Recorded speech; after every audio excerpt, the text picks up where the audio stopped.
Today, with the pleasant company of His Excellency Brigitte Öppinger from the beautiful and interesting country as Austria. Excellency, how would you define your diplomatic tour in South Africa? Is there any moment or event that stands out thus far? Well, I have to call it my second tour as diplomat in South Africa, is as interesting as the first one was. Because what was outstanding at the first one between 1989 and 1992, when I was deputy head of mission, was that Nelson Mandela came out of prison and the ANC was unbanned. So these were the big topics at the time, and the negotiations started of how to transfer power from one government to the other. And this time it is very interesting because I have come back 20 years later, or 25 years later actually, to see the changes which have happened in the time between 1994 and 2013 when I arrived. And then of course, this was also the time, during my time here, that ex-President Mandela has died. Now the political life goes on without the founder of the nation. Do you have any family accompanying you here in South Africa? And how has their stay in the country been so far? Well, my two sons are born here. Both sons are born in Johannesburg in 1991 and 1990. They come visiting regularly because they are grown-up young men now. They come twice a year. Sometimes they join me when I'm in Cape Town for the parliamentary months. Sometimes they just come and we spend some holiday in the region because I'm also ambassador to 9 other countries. And they're very keen. They have partly lived through their childhood in Africa because they also grew up in Ethiopia. And they're very keen. They love the African continent as much as I do. So they come twice a year. How would you describe the relationship between your country and South Africa? In what areas particularly is the connection strongest, and where could it be strengthened still? Our relations are long-standing and friendly. The embassy was opened in 1964. Diplomatic relations were started then. And at the beginning it was more or less Austrians. We had to look after the Austrians who in the 60s and 70s of last century emigrated in big numbers, because Austria at that time was a small place. It was still completely distracted after the Second World War, and the young people just didn't see any future. So they spread out all over the world, and many of them also came to South Africa at the time. Now, since 1994, it is more or less, we have lots of cooperations in the economic field, about 1 billion euros trade, this includes both directions. We have 55 companies here with investments, many of them in the manufacturing field. They guarantee about 3,000 jobs. We have a close cooperation in the scientific field. We have a memorandum of understanding between the two ministries of science. We have a close cooperation between 8 different universities. Austrian universities, South African universities cooperating. And we do lots in the cultural field as well. But also in the area of tourism, because tourism for Austria is very important, and so it is for South Africa. South Africa is a beautiful country, and the tourism here can still much more expand than it can in Austria, because the country is much bigger and has so many different things to offer. So what we do link tourism and hotel management schools, so that they exchange curricula, that they exchange students, that they learn to know our different ways of tourism. We have done so, for example, with the tourism school in Mafikeng in the northwest, with the tourism school Villa Blanca in the west of Austria, in the Tyrol. And the first 2 young people of these tourism schools spent now 2 months here in July and August, work in a South African hotel in the Cape, and will write their thesis on South African topics. So tourism and culture, of course, culture for us is very important, so what we do, the embassy organizes about 10 to 11 cultural, or co-organizes and co-sponsors about 10 to 11 cultural events per year. And one of them was a concert which we had last Saturday. We called it Rainbow Concert, because there is so much musical talent in South Africa. And we gave young people from Mamelodi, Soshanguve, Hammanskraal, Stinkwater, also Soweto, we give them the opportunity to perform in front of an international community. On the other hand, of course, this was also for raising money for these young people to enable them a musical career. There are around 50 Austrian companies operating or represented in South Africa, but only around 4 South African companies in Austria. What would you suggest be done to increase the corporate presence of South Africa back in your country? You know, these 4 companies in Austria, South African companies in Austria, have much more direct foreign investment than all the companies of South Africa and South Africa of Austria in South Africa together. Because they are your big companies. It's Steinhoff, it's Mondi, it's Sapi. They are the 3 biggest ones. And Steinhoff alone, I think it was in the year 2014, they bought a private furniture chain for 500 million euros. So they are the big investors of South Africa, which we have in Austria. But of course, Austria, like every other country, we need foreign direct investment, and we welcome each and every investor who wants to have a look at our country. We are right in the middle of Europe. So we are crisscrossed by big roads, by big highways. We are very central when it comes to our airport, and we have also good train connections with our neighboring countries. We have 8 neighbors in Austria. The country is small, and we have 8 neighbors, 8 physical neighbors. But with all of them, the communication is very good, and also infrastructure is very good in Europe. So whoever wants to come, welcome. Is there an Austrian community in South Africa, and how active is it? If foreign nationals from your country were to travel to South Africa, either for work or holiday, is there a platform whereby they could get in touch with this community? We do have 2 Austrian clubs, one in Johannesburg and one in Cape Town.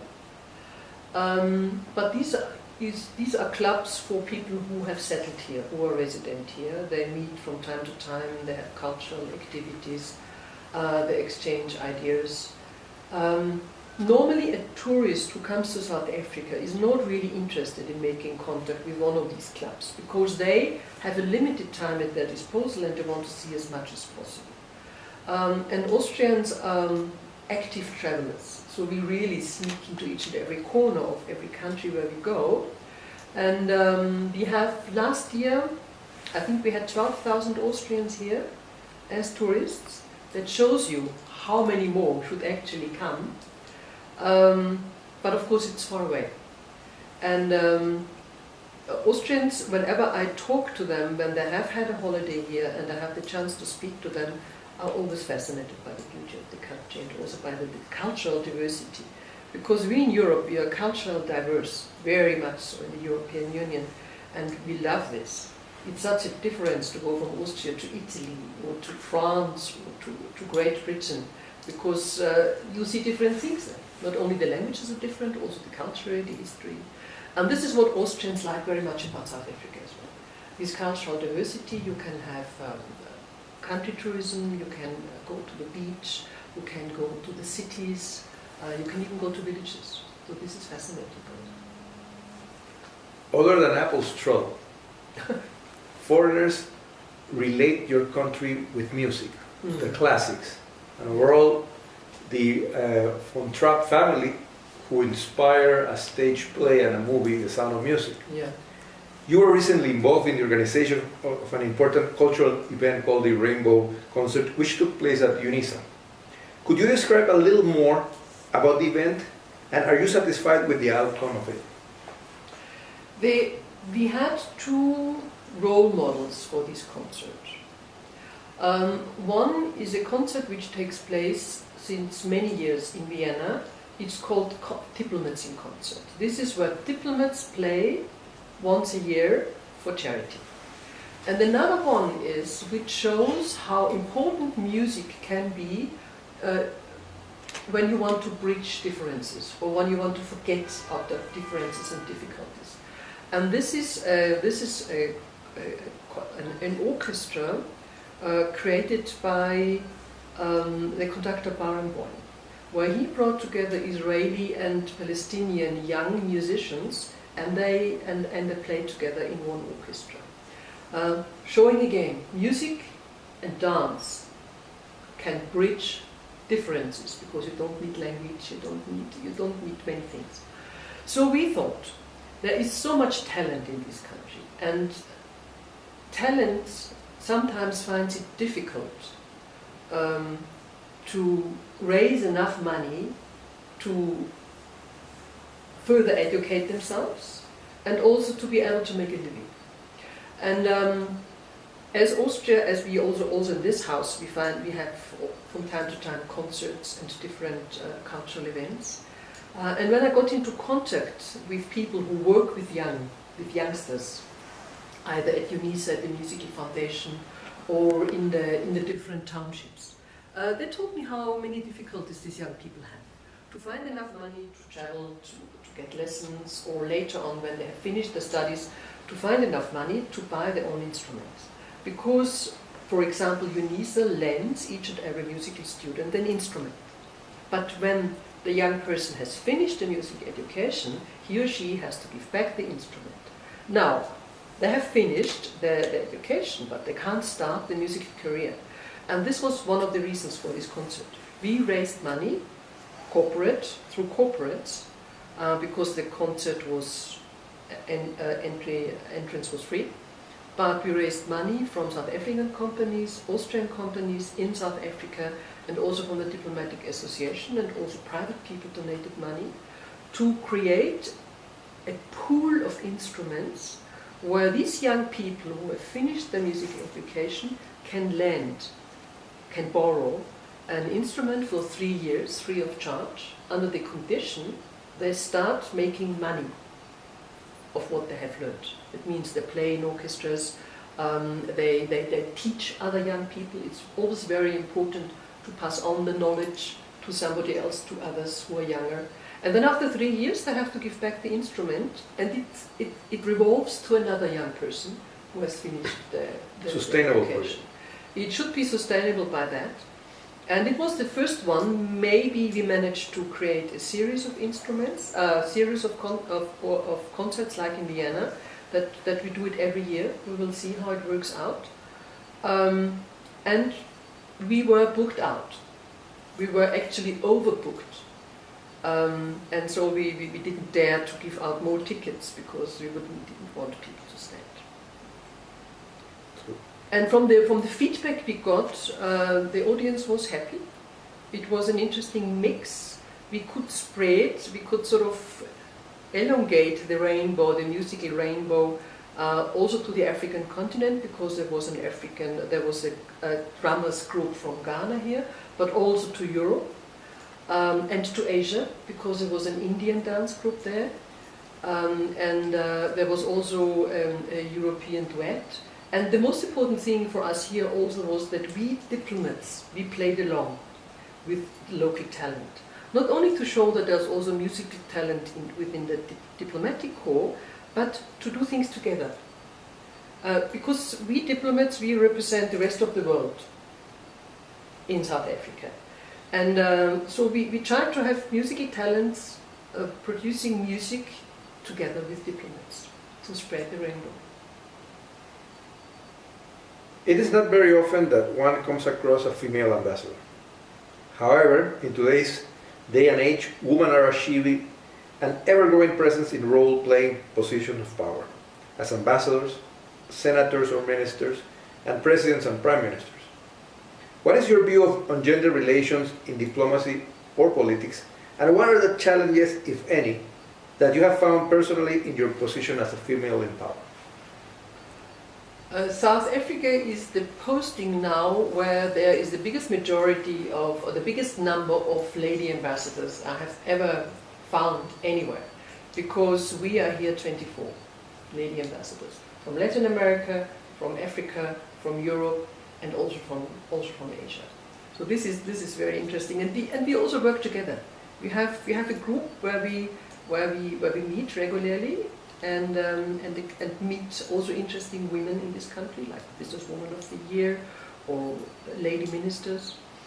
I have never had a problem as a woman at any posting at all, because diplomats always accept the rules and the culture of the country. We go wherever we go well prepared. So we sort of know a little bit how a culture and how a society works. And diplomats don't break laws.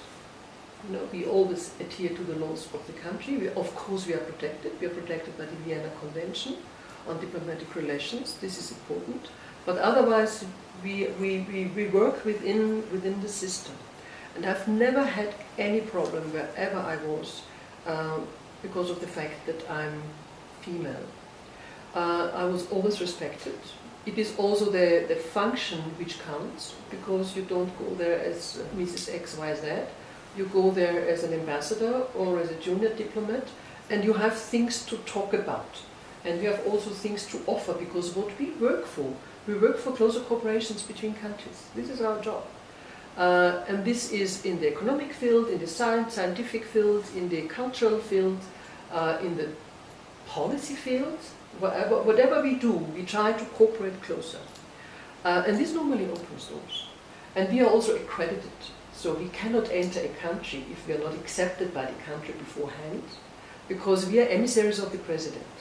The accreditation is signed by the president of the country and has to be accepted by the host country. So it's not that we can just come and somebody says, no, sorry, we don't like you, because it has to be agreed beforehand. It's called agrément. It means to agree. And without this agreement, we cannot enter the country in our position. Ambassador, any last words for our readers and viewers? Let's work together as closely as possible. Let's thrive on our diversity, because it is very motivating. And let's also use each other's centers of excellence to closely cooperate in areas like science, like medicine, because we can always learn from each other. There is no country in the world where you cannot learn anything. And in South Africa there are lots of pockets of excellence. And this is also the reason why we offer our pockets of excellence to cooperate with those from South Africa. Thank you very much. Welcome.